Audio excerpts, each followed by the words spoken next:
Gusto mo bang malaman kung anong dadaanan mo at kung anong dapat dalhin kung pupunta ka ng Tibutay del Paradiso de Casiguran? Tara samahan niyo ko sa isa sa mga malayo kong narating sa pagmumotor ko at malaman niyo na din kung anong piding maging ganap niyo doon kung sakaling balakin niyong magpunta doon. Good morning mga idol. Dito tayo mag-uumpisa sa may Mexico, Pampanga. 2 AM nga ang usapang take-off namin pero nakarating ako ng 2:30 AM dahil sa laki ng bagahe ko. Bali isi-search lang namin sa Google Map ang Paradiso de Casiguran, nasa 320 kilometers din ang layo from Mexico, Pampanga. Dalawa nga pala yung pwede nyong daanan para makarating sa Baler, Aurora. Dadaan din kasi kayo ng Baler pag pupunta kayo ng Casiguran. Ang isang daan nga ay sa Bongabon, pero ang pinili naming daan ay yung padaan papuntang Pantabangan. Dahil napaka-smooth ng daan dito at sobrang ganda ng view at dadaanin nyo mga idol. Pagkatapos namin bumakbak ng 90 kilometers, ay nagpahinga muna kami at nag-coffee break at konting kwentuhan at i-double check na din ang pagkakatali ng aming mga dalang tent. Ay, sa akin lang ako.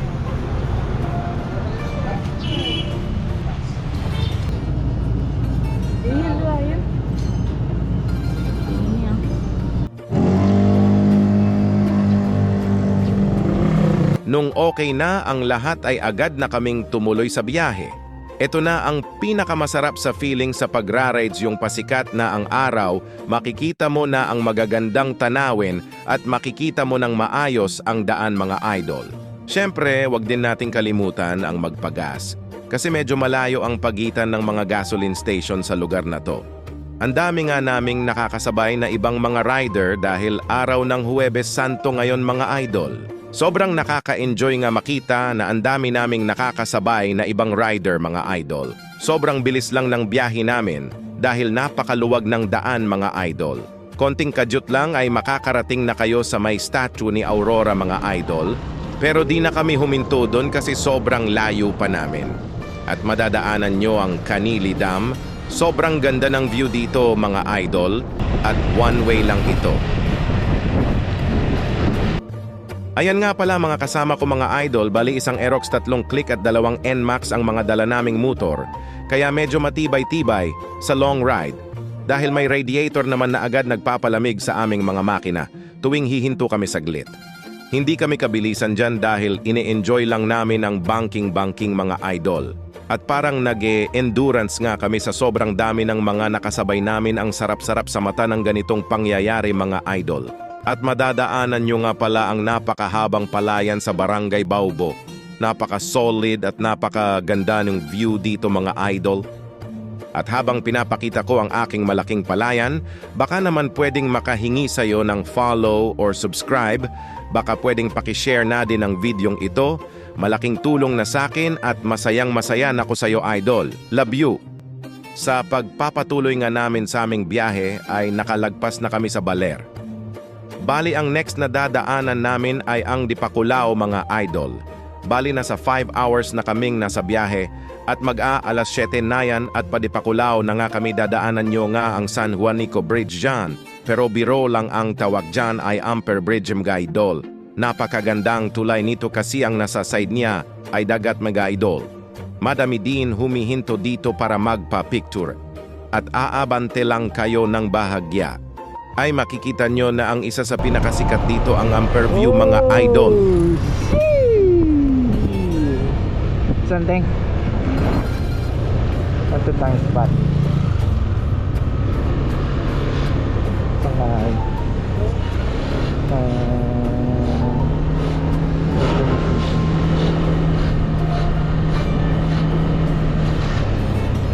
Whoop.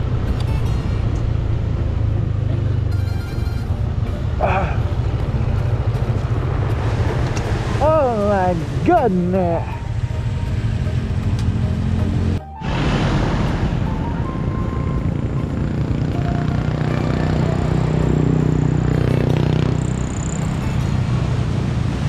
Sobrang ganda talaga ng view dito mga idol. Kung kayo ay makadaan dito sa Ampere View, ay wag na wag nyong kakalimutan magpa-picture dito.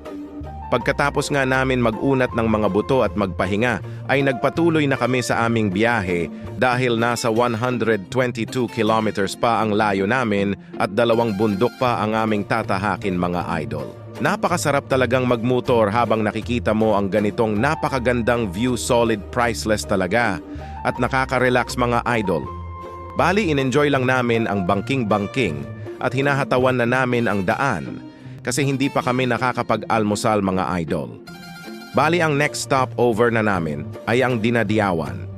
Sobrang ganda ng beach dito, white sand, and ang daming corals at saka iba't ibang uri ng isda na makikita mo pag naka-goggles ka idol. At nakarating na nga kami sa Dinadiawan mga idol. Dito na kami kakain at magpapahinga ng medyo mahaba-haba dahil sobrang nakakangalay din ang pagbabangking. Pagkatapos nga namin lantakin ng unli rice at nakapagpahinga na kami ng maayos, ay tuloy na ulit kami sa aming biyahe mga idol. Bali, 1 bundok na lang ang aming tatahakin tapos puro diretso na lang ang daan. At di na kami masyadong mahihirapan dahil napakatarik ng daan sa mga bundok at sobrang delikado kung masyadong mabilis at baka mag-overshoot pa kami. Wala ba kayong napapansin mga idol? Wala ba talaga? Nawawala lang naman ang aking bagahe na laging nakaipit sa aking 2 hita at doon pa naman nakalagay ang aking mga gold bars. Pisting yawa. At nang mabalikan ko na nga ang aking bagahe, ay agad na kaming nagpatuloy sa biyahe. Bali, bubungad agad sa inyo ang bundok na zigzagan pagkalabas nyo ng Dinadiawan, konti lang naman yan. Pagtapos puro patag na lahat ng dadaanan nyo, kaya madali at mabilis na lang ang biyahe mga idol. Nakikita nyo ba yung nasa right side na parang isla? Yan ang kasiguran mga idol, mabilis lang yan kung sa dagat ka dadaan. Bibilisan ko na ang kwento mga idol. Konting kembot na nga lang ay makakarating na kami ng Arko ng Kasiguran. Pinakamagandang senyales na malapit na kami sa aming paroroonan. May madadaan din kayong rough road na putik tapos puro palayan mga idol. Sobrang ganda talaga at ang presko sa pakiramdam at mata ng mga tanim na palay, sabayan pa ng makulimlim na kalangitan at walang init ng araw, wala akong ibang masabi kung hindi amazing. Nang makita na namin sa Google Map na ilang kilometers na lang ay makakarating na kami, ay naghanap na kami ng mabibilhan ng mga kailangan namin. Hindi namin kasi sigurado kung may mga tindahan sa may Tibutay Dol mga idol. Meron ng gibitang manok sa kabi ng babi. Kama kanya. 25. Napa? Ha? Sa kondisyon naman ng daan ay napakaayos, may iilan lang silang ginagawa tulad neto. Ito no, video ko lang yan. Ating ingat lang sir. Tingnan yun.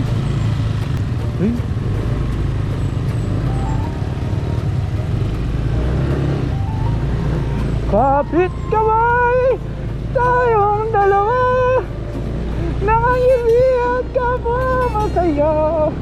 Grabe, napakaganda talaga dito mga idol, para ka lang nasa Siargao sa dami ng mga buko. Napakaganda talaga. At nakarating na nga kami, tinatry naming makapasok sa Tibutay Dal kaso pinaatras na kami kasi wala nang mapepwestuhan doon. Kaya sa unahan na lang kami nakapagpwesto at nagtayo ng tent mga idol. Nice boss. Food Panda. Panda yata.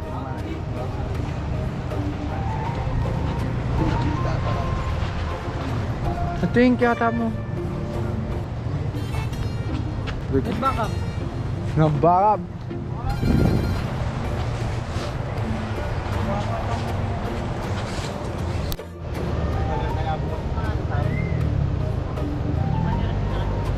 Fully book.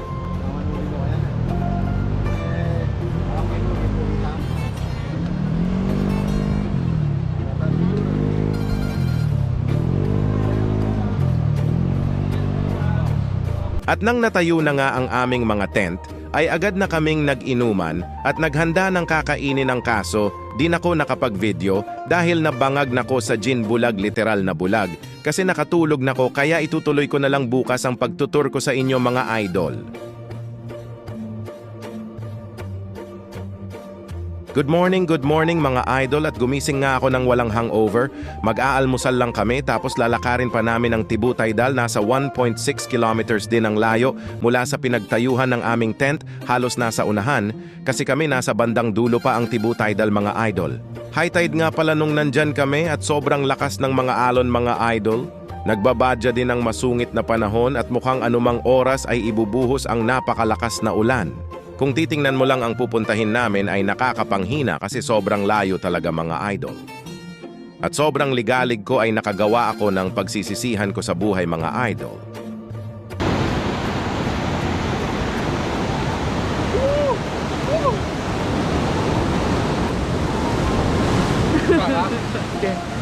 Basta ka mas magpunta. Wala ka, gawa ko. Halik.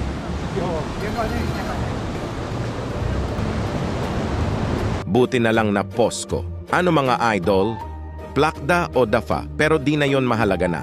Pero tingnan nyo na lang sa expression ko kung nasaktan ako. Hindi na. Vertical ko pa. Ang dami mo kasing alam to Oryok. Ayan muntikan pang matanggal sa pagkakadikit ang balls mo. Kidding aside mga idol. Eto na ang aking friendly reminder. Kung pupunta kayo ng Tibutaydal Kasiguran ay magbaon kayo ng lutuan nyo at syempre pati na din pagkain mga idol. Balitig 200 pesos pala per tent ang singgilan dito, hindi ko lang sure sa iba kung magkano ang singgil. Hindi ko din sure kung may nagpapa-rent ng tent pero parang meron. Pero mas maganda na magdala na kayo 'di ba para sure. Konti lang ang mga cottage dito at yun lang ang may kuryente, dala na lang kayo ng extension nyo mga idol. Wala nga palang signal dito pero may piso wifi naman at mga tindahan na sa kanto lang sila, di naman kalayuan mga idol. Kung may katanungan kayo mga idol, i-comment nyo na lang, tatry ko na lang sagutin. Ayun na po. May low pressure area tayo ngayon dito sa may Kasiguran, Tibutaydal. Doon po kami nanggaling. Doon pa po yung nilakad namin. Tapos ito yung Tibutaydal. Lalapitin pa po natin. Sasabihin kong tunay, napakalinis ng dagat at napakaganda talaga dito. Di ko lang maibabad ang camera ko kasi wala akong waterproof case mga idol. Sobrang dami din talagang nagpunta dito mga idol dito sa parteng Paradiso de Kasiguran, long weekend din kasi. Pero kung normal day, sigurado masusulit nyo tong lugar na to kasi hindi crowded mga idol. At bumuhos na ang ulan. Umalis na kami kasi may mga dala kaming mga gadget. Ayan po, tumulan na nga. Paalis na kami dito. Kapay. Ayan po mga idol. Umuulan na. Nagsilikas sila, baka mabasa sila. Umalis na sila. Baka mabasa sila ng ulan.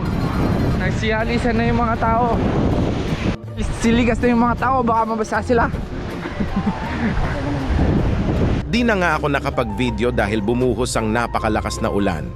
Nakapag-insabalutan na nga kami at nabasa pa aming mga gamit sa tent. Di namin masyadong na-enjoy kasi napakalayo namin sa good spot. Pero highly recommend ko to pag di holiday. 8-star ka sa akin kasiguran. Sana soon makabalik kami, dyan yung solo lang namin, hahaha. At siguro dito na magtatapos ang aking pagtutour sa Tibutaydal Kasiguran mga idol. Pero hindi pa tapos ang aming biyahe mga idol, bali magpapababa na kami ng baler, may kasunod pa ang video na to. Maraming salamat sa tumapos ng video. Huwag kalimutan mag-follow, like and share. Hanggang sa muli babush!